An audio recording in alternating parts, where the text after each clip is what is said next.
როცა ვიღაცა არ მისმენდა მიკროფონი დავუშვათ რა და მისმენდა ისევ ჩემი თავი. ლიორა გამოხატავს ისე როგორც ყველა ტრეკი, რაც ჩემს არხზე დევს რაღაცა ცხოვრებისეულ ნაწილს რა, რისი თქმაც მსურდა. რას ეტყოდი იმ ადამიანებს, რომლებსაც მუსიკის შექმნა უნდათ, თუმცა არ იციან საიდან დაიწყონ. მოგესალმებით, დღეშვენი პოდკასტის სტუმარია Lil Savvy. სალამი კიდევ ერთხელ და მადლობა მობრძანებისთვის. გამარჯობა, ნათია და ძალიან მიხარია რომ შენთან ვარ პოდკასტში და წარმატებებს უსურვებ შენს პროექტს. მადლობა ძალიან დიდი. მოდი გადავიდეთ პირდაპირ კითხვებზე. პირველი კითხვა არის რატომ გადაწყვიტე მუსიკოსობა? მუსიკოსობა ალბათ იმიტომ გადავწყვიტე, რომ ყოველთვის მქონდა რაღაცა ის ამბიცია, რომ რაღაცაზე საკუთარ თავზე მელაპარაკა, საკუთარ გამოცდილებაზე მესაუბრა, საკუთარ რაღაცა შემთხვევებზე, რაც ცხოვრებისეული იყო და შემდეგ YouTube-ით, ალბათ როგორც ყველა მან Spotify-ით გავიგე მუსიკის შესახებ, რეპის შესახებ, ჰიპ-ჰოპის შესახებ და ძალიან დამაინტერესა ამ სფერომ და გადავწყვიტე, რომ მუსიკით მეთქვა ჩემი სათქმელი. ამიტომ გადავწყვიტე მუსიკოსობა. ძალიან კარგი მივესალმები შენს პირველ ნაბიჯს და წარმატებებს გისურვებ ამ სფეროში, რა თქმა უნდა. შეგიძლია გადავიდეთ მეორე კითხვაზე. რა არის შენი мотиваციის წყარო? ფიქრობ ეს ბევრ მუსიკოსს და მაყურებელს მსმენელს აინტერესებს. ესე რო გითხრა, რომ რაღაც ერთი ელემენტი არის ჩემი мотиваციის წყარო, ესე არ არის რა. უფრო რაღაცა დისციპლინას უფრო გავს ვიდრე мотиваციას რა, მაგრამ ну, რა თქმა უნდა, რაღაცა ჩავარდნები და ამაღლება გააჩნია რა. უფრო კონკრეტულად რო გიპასუხო, ალბათ ჩემი мотиваციის წყარო არის მუზა, იმიტომ რომ რაღაცა თავში რომ მირტყავს და რაღაცა რომ მეუბნება რომ ეს უნდა გავაკეთო, ეს უნდა ჩავწერო რაღაცა მუსიკაზე და ბიცე, ალბათ ეგ არის ჩემი мотиваციის წყარო. ჩემი მუზა. გასაგებია. მესამე კითხვა არის დაეხება შენს ერთ-ერთ მუსიკას.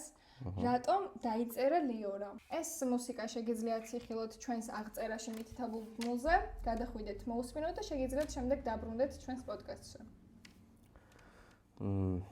რატომ დაიწერა ლიორა? განმეორდები ალბათ, როგორც პირველ კითხვაში ვთქვი, რომ ლიორა გამოხატავს ისე როგორც ყველა ტრეკი, რაც ჩემს არხზე დევს რაღაცა ცხოვრებისეულ ნაწილს რა, რისი თქმაც მსურდა. ალბათ ამიტომ დაიწერა ლიორა. რომ რაღაც მეთქვა ჩემი ამბავი მომეყოლა ჩემი მსმენელისთვის. მეოთხე კითხვის დროა. რა მოლოდინები გქონდა ამ სფეროში შემოსვლისას? მოლოდინი ალბათ გქონდა ის, რომ რაღაცა ბევრად უფრო კარგად ვიქნებოდი ვიდრე ეხლა ვარ რა, იმიტომ რომ რაღაცა ის მოლოდინი ნამდვილად არ მქონია, რომ რაღაცა ტრეკს ექნებოდა 300 ნახვა და უშვა და 500 ან 600 რა, პირობითად. თუმცა ანუ პოპულარობა არ გიფიქრია? პოპულარობა მიფიქრია, თუმცა ალბათ დიდად არ გამოვიდა ეგ პოპულარობა რა. თუმცა იმასაც ვერ ვიტყვი, რომ რაღაცას ვნანობან, რაღაცას ველოდებოდი და რაღაცა არ გამოვიდა რა, იმიტომ რომ ბევრად მეტი მომცა ალბათ ამ საქმის კეთებამ, ამ თემებზე საუბარმა, ამ რაღაცა სფერომ და ამ საქმემ, ვიდრე ალბათ პოპულარობაც იქნებოდა რა. ერთი სიტყვით გამართლა შენი მოლოდინები? შეიძლება ის მოლოდინი არ გამართლა, რომ პოპულარული ყოფილიყავი, თუმცა სხვა რაღაც გამართლდა რა, ის გამართლდა, რომ დაუშვათ შეიძლება რაღაცა თავდაჯერება მომცა, ის მომცა, რომ ვიცლებოდი რაღაცა თემა რო იყო, რაზეც საუბარი მჭირდებოდა და ვიღაცა შენს მუსიკაში გამოხატავდი. ხო, როცა ვიღაცა არ მისმენდა მიკროფონი დავუშვათ რა და მისმენდა ისევ ჩემი თავი. ჩემი ყურსასმენი და ჩემი ჟღერადობა. ძალიან კარგი პასუხი იყო. რას ეტყოდი იმ ადამიანებს, რომლებსაც მუსიკის შექმნა უნდათ, თუმცა არ იციან საიდან დაიწყონ? შეგიძლია შენი ამბავი მოყვა იმის შესახებ, თუ როგორ დაიწყე და იქიდან мотиваცია აიღონ? განწყობა, რომელსაც ეშინიათ გარკვეული, აი სიტყვაზე ვთქვათ, ფინანსების ან სიმორცხვესთან არის რამე დაკავშირებული საკითხი, არ ვიცი.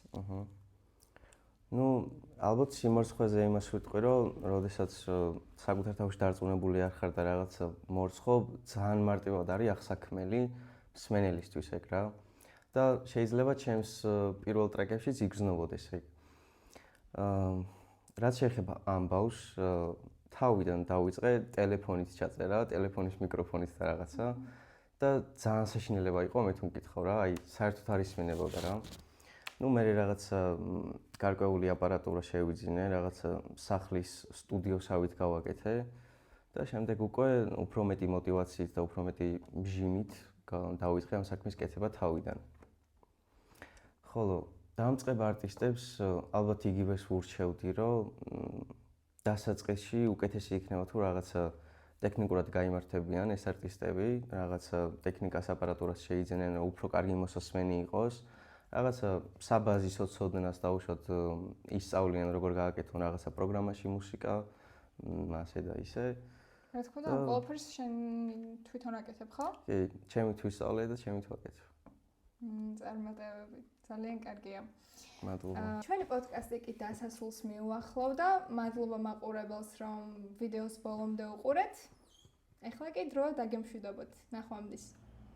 მადლობა ყურებისთვის, შენს მაყურებელს და მადლობა მოწვევისთვის.